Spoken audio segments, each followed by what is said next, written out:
guys, tuturuan ko kayo kung paano mag-follow ng organic way.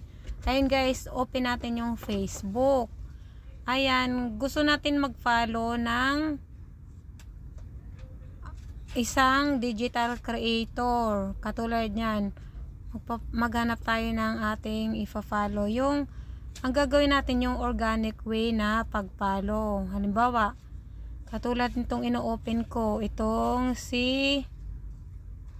maghanap tayo ng ating ifa-follow. Halimbawa, katulad nito, gusto ko itong i-follow. Para maging organic way, hindi natin po pindutin lang yung like na yan. Ngayon, ang gagawin natin, pupunta tayo sa more. Punta natin yung kanyang reels.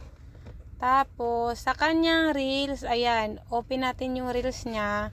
Ayan, diba nakikita mo yung itong follow na word na yan, wag mo muna siyang i-follow, panoorin mo muna ang kanyang video. Ayan, pagkatapos panood ng video, i-like mo siya. Mas maganda kung i-heart mo, hindi magko-comment ka dyan. Comment mo siya, kunyari, i-comment mo siya ng ang galing naman.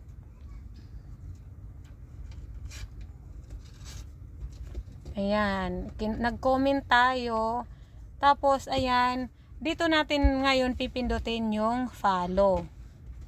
Ayan, ayan guys. Pinindot ko si follow. Ayan, following na tayo. Ayan, tingnan natin yung kanyang profile. Kung naka-follow na tayo sa kanya. Ayan, tingnan natin yung kanyang profile. Ayan, mapapansin mo guys, following na tayo. Ayan, ibig sabihin naka-follow na tayo. Yan ang pag-follow ng organic way. Hindi lang yung pagpunta natin sa profile niya, agad-agad natin pindutin ang pangalan niya na i-follow agad. So, ayun guys, kung nakatulong sa inyo ang video na to, pa-like, pa-share, and pa-comment na rin po. Maraming salamat. Bye-bye.